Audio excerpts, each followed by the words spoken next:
كشفت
আলহামদুলিল্লাহ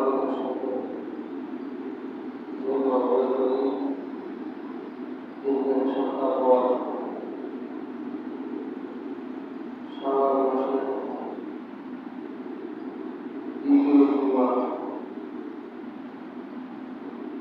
যে মহান রব্বুল আলামিন আপনাকে আমাকে এক মাস রোজা রেখেও আবার ছয়টা রাখার জন্য আল্লাহ তাআলা দিয়েছে।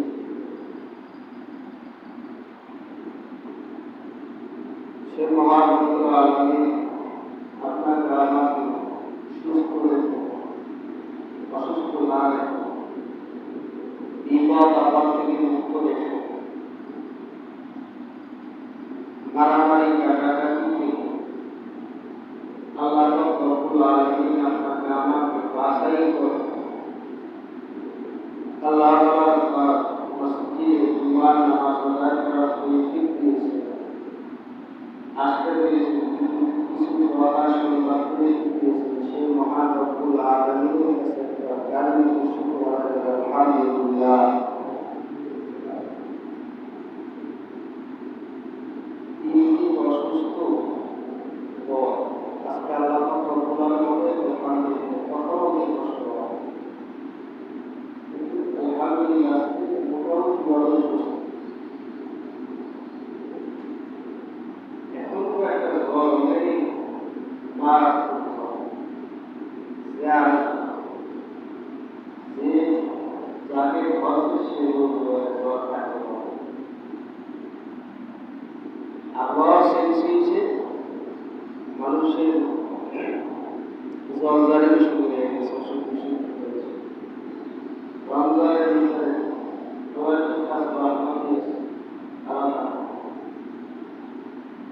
রমজানের ভিতরে যে রোদ পড়ার কথা এগুলো শুধু এখন এত পরিমাণ গরম, গরমের মানুষ বেশি দেয়, গরমের মানুষ বেশি দেয়। তাদের অভ্যাস হয়ে থাকে, তারা পর্যন্ত গরমে অস্থির হয়, এত পরিমাণ গরম। কি বোঝা গেছে আল্লাহ তাআলার গরম ছাড়া কিছু। কারণ হলো আমরা এত পরিমাণ বোঝা করতে করতে করতে এমন হয়ে গেছে আল্লাহ তাআলা ধৈর্য হারিয়ে ফেলেছে, যে বান্দাকে ছাড়া যাবে। এই জন্য নবী করিম সাল্লাল্লাহু আলাইহি ওয়াসাল্লাম বলেন, একসাথে কিয়ামত হবে, মানে একসাথে বিপদ হবে না, গজব দেবে, একসাথে দেব না, কিছু কিছু কিছু কিছু মাধ্যম দিয়ে দেব। দেখেন যারা নামাজ পড়ে না, রমজান মাসে রোজা রাখে না, এখন বলেন তো একজন চাকরিজীবী, একজন চাকরিজীবী এখন যদি একজন যদি ভুল করে তার মালিক কি সবাইকে বলে কি বলে না? হ্যাঁ, সবাইকে বলে। যদি একজন ভুল করে, ম্যানেজারে ভুল করে, ধর্মে সবাই নেই, তার কথা তোমরা শুনলা কেন? আমার কাছে জিজ্ঞাসা করো। মালিক গুণা করে, এমন মানুষ গুণা করে, মুমিনরাও তার ভোগে ভুগিতে হয়। মুমিন যারা বান্দা নামাজি বান্দা তারাও কি ওই গুনার গর্ভের মধ্যে বেরিয়ে গেছে, গুনাহ করেছে আরেকজন। কিন্তু আল্লাহ রাব্বুল আলামিন বলেন মানুষ বিপদ দেব, বিপদের ভিতরে রহমত, বিপদের ভিতরে কি রহমত। এক আল্লাহর বান্দি পরেশগার দিনদার, এখন বলতেছে স্বামী আমার আমি তোমার কাছে একটা জিনিস চাই, কিন্তু তার আগে বলো তুমি আমার কতটুকু পরিমাণ ভালোবাসো, কতটুকু পরিমাণ ভাগ করো। এখন স্বামী বলতেছে আমি তোমার অনেক অনেক ভালোবাসি, তুমি যা চাইবে আমি তাই দেওয়ার জন্য প্রস্তুত। তুমি যা চাইবা তা দেওয়ার জন্য কি প্রস্তুত? সত্যি দিবা? হ্যাঁ দেব। তো চিন্তা ভাবনাও করো নাই কেন? চিন্তা ভাবনা করার কোন উদ্দেশ্য দেব, দিবই। এখন স্ত্রী তো না দিনদার মানুষ, সে বলতেছে স্বামী আমার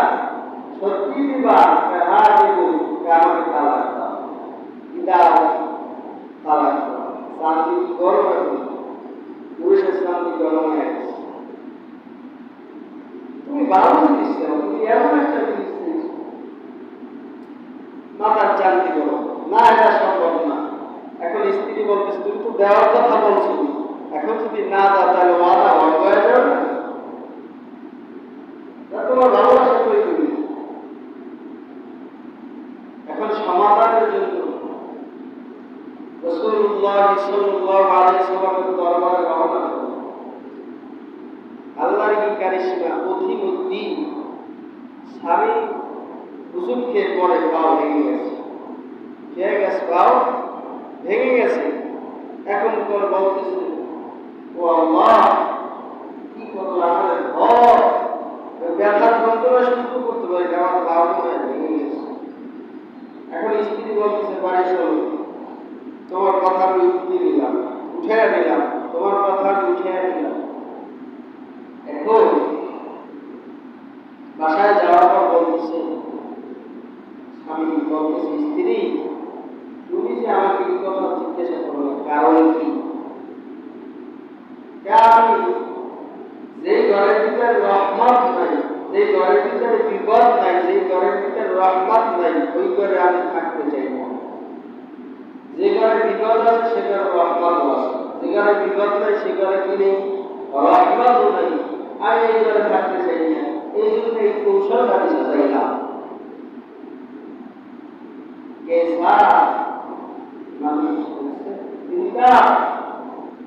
আমরা কি মানব, আমরা নবীর জন্য কি পালন করতে পারি, কিছুই করতে পারি না।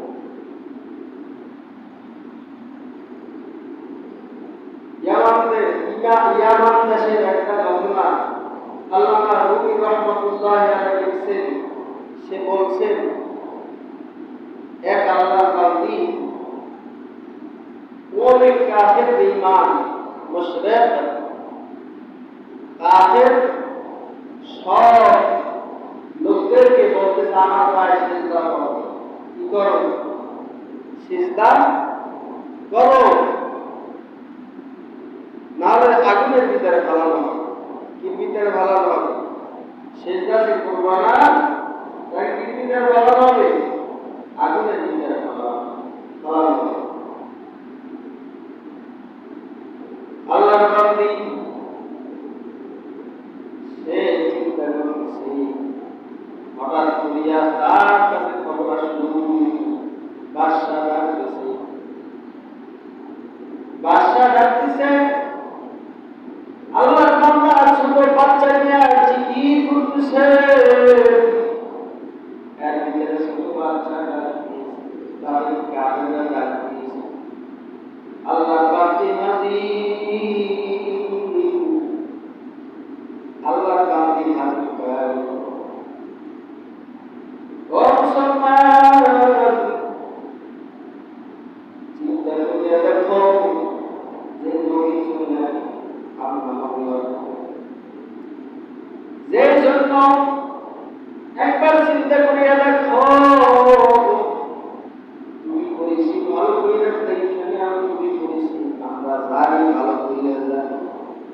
তুমি বললে জেলখানায় যাওয়া লাগে, দাঁড়িয়ে জেলখানায় যাওয়া লাগে, আমরা ভালো করে বুঝি, আমরা ভালো করেছি, তো আমরা বুঝে দেখছি জেলখানাটা হইতো আমাদের জন্য, মুমিনদের জন্য, টুপিওয়ালাদের জন্য, দাড়িওয়ালাদের জন্য ইবাদতখানা। জেলখানা হলো কি? মুমিনদের জন্য, টুপিওয়ালার জন্য, দাড়িওয়ালার জন্য, আলেমদের জন্য। জেলখানাটা হলো ইবাদতখানা। আল্লাহর বান্দা এখন কি করবে? দলের জন্য, কত নেতার জন্য মার খেয়েছ, ও মুসলমান আজকে বলো, আমার নবীর জন্য কেন ময়দান খেতে চাও না? আমার নবীর জন্য কেন মার খেতে চাও না? আমার নবীর জন্য কেন তুমি করতে পারো না? আমার নবীর জন্য কেন নামাজ পড়তে পারো না? আমার নবীর দলের জন্য কেন কথা বলতে পারো না? আমার নবীর পক্ষে কথা বলতে গেলে কত হামলা মামলা আসবে, কিন্তু আমাদের ঈমান একটাই মজবুত, আমরা এক কালিমার মুসলমান, আমাদের ঈমান কোনো বেঈমান বিক্রি করতে পারবে না। করবে ঈমানের সামনে আমরা মাথা নত করব না।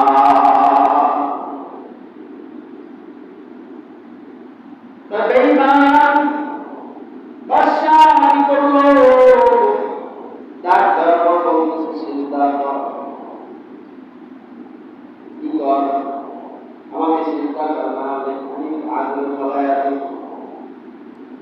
দিনদার মহিলা বলতেছে যে ও কাফের বেঈমান মুশরিক, আমি আমার মাওলার সামনে মাথা নত করব, কোন বেঈমানের উপরে মাথা নত করব না।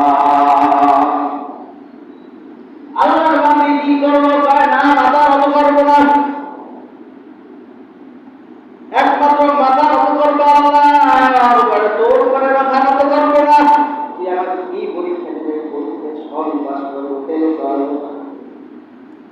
হঠাৎ করে কোলের বাচ্চা, ছোট বাচ্চা, শিশু বাচ্চাকে থামায় দেয়া গেছে, বলতেছে মাথা নত কর, নাহলে তোর ছেলেকে আগুনে ফেল করবো।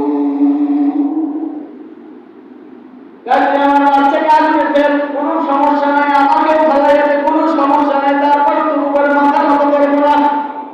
কারণ কি? আমি যে পরিমাণ সিজিরে মজা পাইছি আর মজা না। আমি আল্লাহর উপরে রিজার্ভ হয়ে গেছি, আমি মাওলার উপরে মহাব্বত প্রাণ দিয়ে দিচ্ছি, আমি নামাজের ভিতরে মজা পাই, আর কোনো কিছুর ভিতরে মজা পাই না। ও গ্রামের বাদশা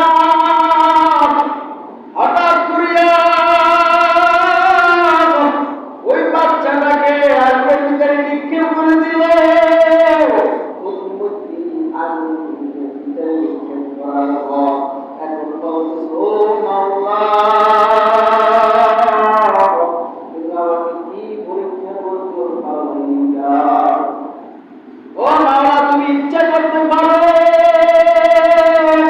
নমরুদের আগুনে ইব্রাহিম আলাইহিস সালাম যেরকম তাদেরকে যেরকম নমরুদের আগুনে ইব্রাহিম আলাইহিস সালাম তার বাগান, তার আগুন ফুলের বাগিচা হয়ে গেছে। তুমি তো পারো, তুমি তো দয়াবান মাওলা, তুমি তো রহমান,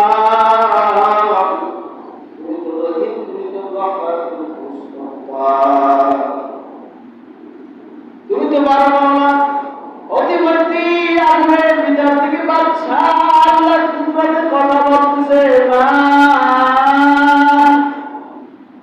সব মানুষেরা এখন কি হয়ে গেল, কি আসছে? ছোট বাচ্চা কথা বলতে পারেনি, কথা বলতে পারে, ছোট বাচ্চা কথা বলতে পারে, শিশু বাচ্চা না, কিন্তু আল্লাহ বলাইতে পারে কি পারে না। ছোট বাচ্চা বলতেছে, আম্মা জান, তুমি বিসমিল্লাহির রহমানির রহিম বলিয়া আগুনের ভিতরে ঝাঁপ দাও, ঝাঁপ দাও। এখন বাদশাও হঠাৎ চমকে উঠল, যারা আশেপাশে তারাও হঠাৎ চমকে উঠল। ওই মহিলা বিসমিল্লাহির রহমানির রহিম বলে আগুনের ভিতরে ঝাঁপ দিল, আগুন হয়ে গেল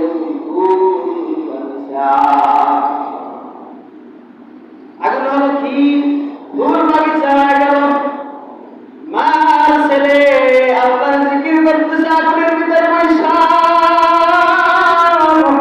ওই অনেক কাফের মুশরিকরা দেখা মুসলমান হয়ে গেছে।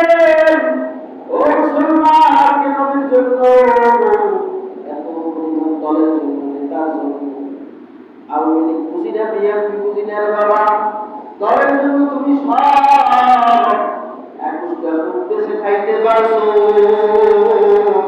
মার খাইতে পারছো, আমার নবীর দিনের জন্য দুনিয়া দিয়েছো,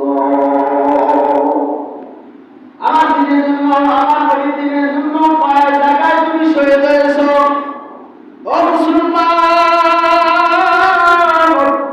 আজকে নবীর দিনের, নবীর ধর্ম, নবীর ইসলাম, নবীর দিন দিন হয়ে গেছে মুসলমান। আর মুসলমান আমাদের মুসলমান কাছে করলো না।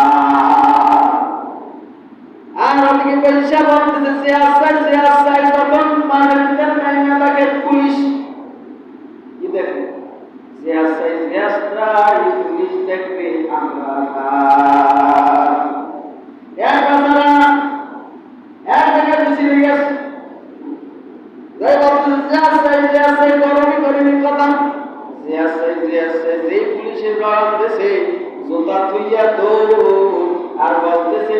জুতা দিবা না, আর এক জায়গায় কিনে দিবার কোনো দরকার না।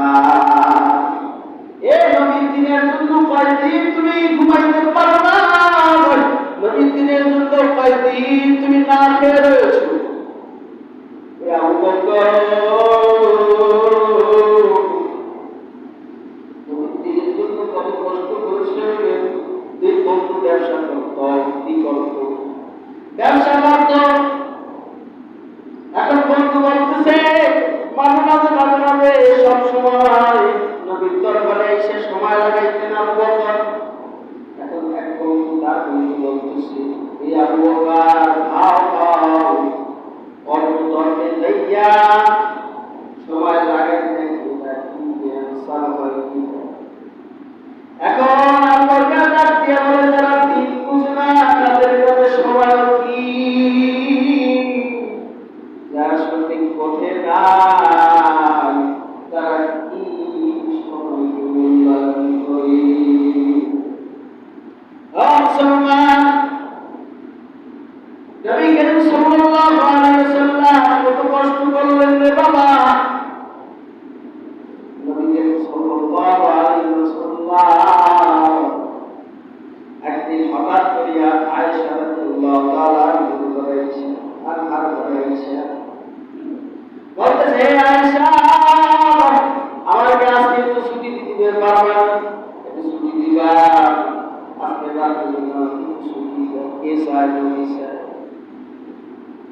আর যদি বিশেষ ঘরে থাকি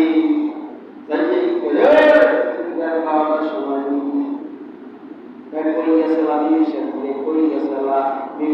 উল্টা জবাব দে, তোমার দরকার না, তোমার জানা কোনো প্রয়োজন নাই। বলে কি বলে না? আর নবী যাইয়া বলতেছে, আমার একটু ছুটি দেন।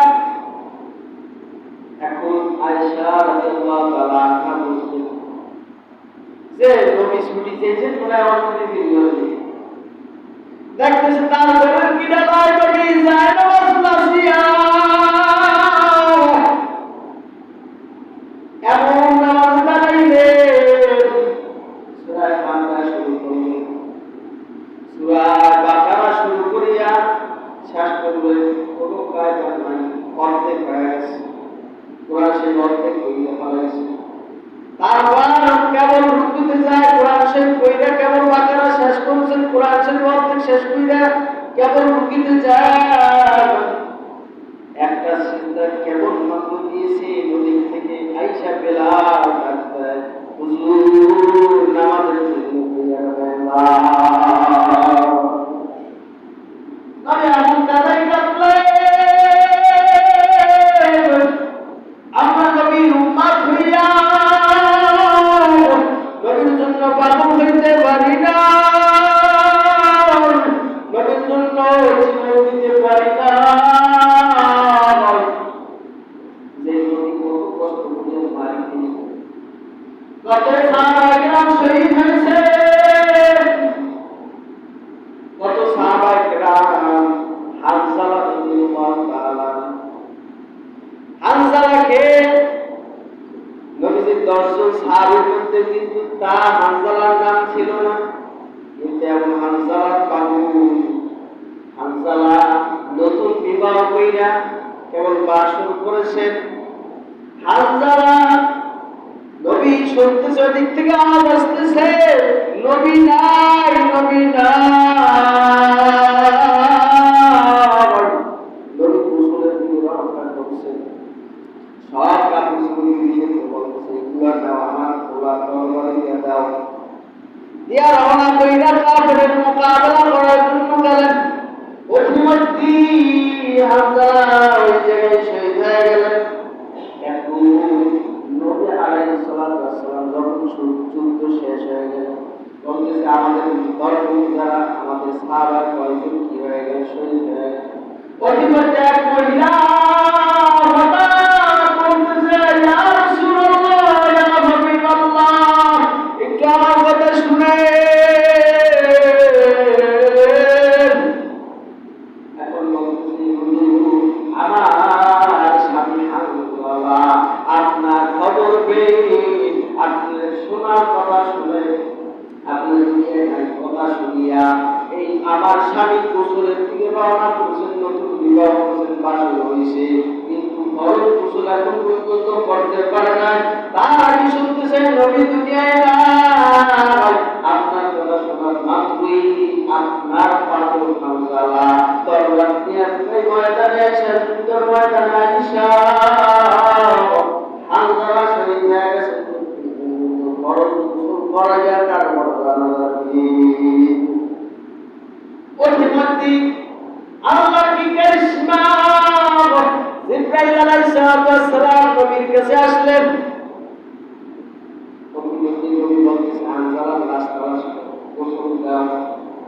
অধিপতি কি আছে আল্লাহ নবীর কাছে কি আসলে জিবরাইল এসে বলতেছে, ইয়া রাসূলুল্লাহ, ইয়া হাবিবাল্লাহ,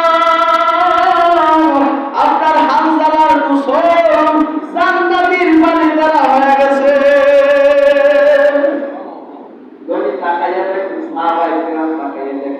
ওই হামজালা তার মোবারক থেকে টপ টপ টপ টপ করিয়ে পানি করতেছে।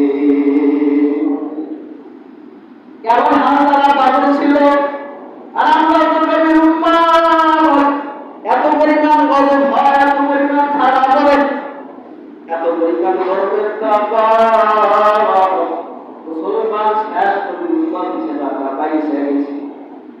মুসা নবী আলাইহিস সালামের জমানায় আগুনের বৃষ্টি হয়েছে। কি বৃষ্টি হয়েছে? আগুনের বৃষ্টি হয়েছে। আমাদের শেষ জমানা হয়, এখন পর্যন্ত শিলা বৃষ্টিও হয় না, আগুনের বৃষ্টিও হয় না। মাত্র আল্লাহ রাসূলুল্লাহ সাল্লাল্লাহু আলাইহি ওয়াসাল্লাম বলেন, যারা গুনাহ করে তাদেরকে শাস্তি দেওয়া হবে। কি দেওয়া হবে? শাস্তি দেওয়া হবে। সেইটার উপরে পৌঁছতে কথাটা বললাম যে একজন দোষ করে, একজন কি করে দোষ করে, সবাই কিন্তু দোষের ভাগীদার হয়ে যায়। ওই রকম যদি একজন গুনাহ করে মুমিনরাও কি হয়ে যায়। এত করো না, তো করো, কারণ কি আমাদের গুনাহ গুনাহ কমাইলে কমাইলে গুনাহ কমাইলে গুনাহ করতে আর দুনিয়া সেজন্য মুমিনিন জান্নাতুল কাফি। দুনিয়া মুসলমানদের জন্য কি কয়েকটা মানে কষ্টের খানা, এই দুনিয়াটাই হলো মুসলমানদের জন্য কি খানা, কষ্টের খানা। আর জান্নাত আরামদায়ক, আর কাফেরদের হইল জাহান্নাম ছাড়া আর কোনো আরামদায়ক জিনিস হতে পারে না। দুনিয়ার ভিতরে এমন মানুষ চলাফেরা করে, এমন করে দুনিয়ার রসগোল্লে খাতিয়া, দুনিয়ার মহাব্বতে কেউ করিবে না। দেখবা আমি আখিরাতে আল্লাহর যদি ভয় করি, আল্লাহকে যদি ভয় করি, ইয়া আইয়ুহাল্লাযীনা আমানু তাকুল্লাহ ওয়া কুনু মা'আস সাদিকিন। আল্লাহকে ভয় করো। আল্লাহ কি ভয় করে না? আল্লাহ ভয় করে, আল্লাহ ভয় করে না। এ মানুষকে দুনিয়ার ভিতরে মানুষ মানুষকে ভয় করে কিনা? মানুষ মানুষের ভয় করে কিনা? আল্লাহ কি ভয়ঙ্কর না? আল্লাহ ভয়ঙ্কর না, কিন্তু তার আযাব ভয়ঙ্কর। আল্লাহ যত বড় তার আযাব তত বড়। আল্লাহ ভয়ঙ্কর। আল্লাহ তাআলা বলেছেন, আমি তো দয়াবান, আমি তো দয়ালু, আর রহমান, আমি তো দয়াবান, আমি তো রহিম, আমি তো গফফার, আমি তো সত্তার। এগুলো হই হই আমি দয়াবান। আর রহমান, আমি কি দয়ালু, দয়াবান। আমার মতো দয়ালু আর কেউ নাই, আমার মতো মায়া মাওয়া কেউ নাই। একবার চিন্তা করিয়া দেখেন, মুসলমানের যেই খাদ্য, কি মুসলমানের যেই খাদ্য, ইহুদিরও তো সেই খাদ্য। মুসলমান যেই গাছের ফল খায়, ইহুদি ওই গাছের ফল খায়, বিধর্মীরা ওই গাছের ফল খায়। ইসলাম ধর্ম সেই মাছ খায়, ইহুদি বেঈমানরাও তো সেই মাছ খায়। আল্লাহ কি বলছে?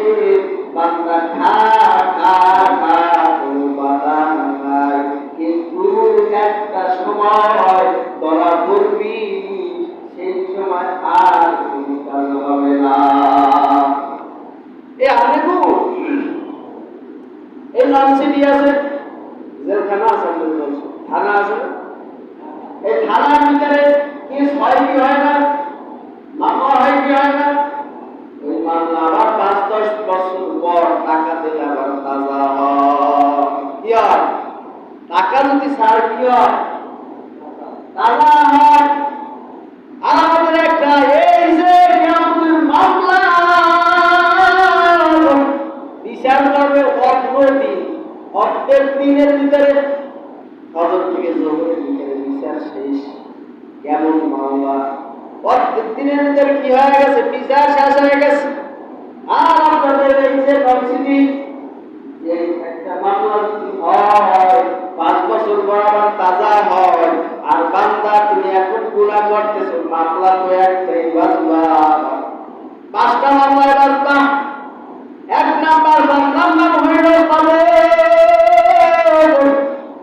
2 নাম্বার মামলার নাম হাসর, 3 নাম্বার মামলার নাম হইল দাড়িপাল্লা, 3 নাম্বার মামলার নাম কি? দাড়িপাল্লা।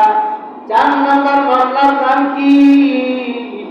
এক হাতে দিবে আর এক হাত থেকে দিবা, ডাইনাতে আমলনামা দেওয়া হবে, বামে আমলনামা দেওয়া হবে।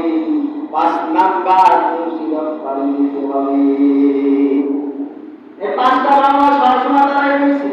1 নাম্বার মামলা মৃত্যু, 2 নাম্বার মামলা কবর, 3 নাম্বার মামলা কি? দাড়িপাল্লার ওজন দেওয়া হবে, 4 নাম্বার কোন হাতে দেওয়া হবে, 5 নাম্বার মুসিবত পার দেওয়া হবে। এই 5টা মামলা বাদ দিয়েছে, জবাইতে যাইতে পারবে। এই আপনাদের খালের ভিতরে মনে করেন কি আছে, এই সাইডে বাঘ আছে, এই সাইডে সাপ আছে, কিভাবে বাড়ি দেওয়া যাবে? চিন্তা হলো যেই পাশে সাপ আছে ওই সাইডে কি আছে, বাঘ আছে, তা অন্য কোন জাতি আছে। এখন কিভাবে বাড়ি জমানো যায়, চিন্তা ভাবনা কইরা তার ঘর যাইতে হবে। আমরা 93 কোটির মানুষ নৌকার মাঝি, নৌকার মাঝে 3.5 কোটির নৌকা নদীর ভিতরে ছাড়বা, তার আগে দেখা লাগবে তোমার দরটা ভালো আছে কিনা, বইটা ভালো আছে কিনা, কোন জায়গায় কি সমস্যা, সেই খেলার মতো নৌকা দিয়ে বাড়ি যাওয়া। আর যদি বাঙ্কা নৌকা নিয়ে যদি বাড়ি যাওয়া, নদীর ঢেউ আসিয়া, নদীর ঢেউ আসিয়া তোমার নৌকাগুলা ছোট বিচ্ছিন্ন হয়ে যাবে, তুমিও ডুবিয়ে যাবা, নৌকা ডুবিয়ে যাবে। আর যদি ভালোভাবে ঠিকমতো ভালোভাবে কায়দা করিয়া যদি ঠিকঠাক করিয়া পানি জমাও, তাহলে আর ডোবার কোনো সম্ভাবনা আছে। এর আগে সব ইমান তোমার তাজা করতে হবে। বর্তমানে সৈয়দ ফয়জুল করিম সাহেব ঈর্ষায় হুজুর চর্চনায় বলতেন, একটা কলমকে মাত্র গোস্তের টুকরা বলা হয়, কলমটাকে ধরে না একটা বোতল, কলমটার কি একটা বোতল মনে করি, এই বোতলে কি আছে, পানি ভর্তি আছে, কি আছে, বোতলে পানি ভর্তি আছে, বোতলের ভিতরে কোনো বায়ু আছে, কিন্তু পানি আর পানি, এর ভিতরে কোনো কি নাই, বায়ু নাই। আর বোতলটার ভিতরে যদি অর্ধেক পানি থাকে আর অর্ধেক যদি থেকে বায়ু থাকে, বায়ু আছে, থাকবে কিনা? এইরকম বোতলটা যদি ভরা থাকে, আলোয় যদি ভরা থাকে, তাহলে হাওয়া ঢোকার কোনো সম্ভব নাই। আর যদি বোতলটা খালি থাকে, তাহলে কি বায়ু ঢোকার সম্ভাবনা আছে না? ওই রকম কলমটাকে কি বোতলের মতো করে না, কিছুই করে বোতলটাকে কি, কলমটাকে কি বোতলের মতো কিছু করার জন্য ধরে না, ধরে নিলাম। এই বোতল যেই রকম তোমার গুনার কারণে যদি অর্ধেক তোমার ন্যাক আছে, অর্ধেক গুনাহ আছে, তাহলে গুনার দিকে আরো যাইতে চাইবে কলম, কোন দিকে চাইছি, গুনার দিকে যাইতে চাইবে। আর পুরা বোতলটা যদি তোমাকে আমলের দ্বারা ভর্তি থাকে, তাহলে গুনাহ ঢোকার কোনো সম্ভাবনা নাই। এই জন্য কি নামাজ পড়া দরকার আছে না? হ্যাঁ, নবী নিজেদের জীবন চালানোর দরকার আছে না নাই? নবীর দিনের জন্য কত কষ্ট করছে, আমাদের তো সেই এখন কষ্ট লাগে নাই, কিন্তু আমরা আরামে আছি। এই জন্য ভাই, এই সময় নবীর কাফের বেঈমানরা বলে আমরা মোকাবেলা করতে রাজি আছি কিনা। এজন্য আল্লাহ রাব্বুল আলামিন যতটুকু কথা বলেন আপনাকে আমাকে এই কথার উপর আমল করার মতো তৌফিক দান করুন। আমি নিজেও অসুস্থ, দোয়া করি আল্লাহ তাআলা পরিপূর্ণ সুস্থ কথা বলতে কষ্ট। আল্লাহ রাব্বুল আলামিন সকলের গুনাহ থেকে মুক্ত করাতে আমিন। ওয়া আখিরু দাওয়ানা আলহামদুলিল্লাহি রাব্বিল আলামিন। ওয়া আলাইকুম আসসালাম ওয়া রাহমাতুল্লাহি ওয়া বারাকাতুহু।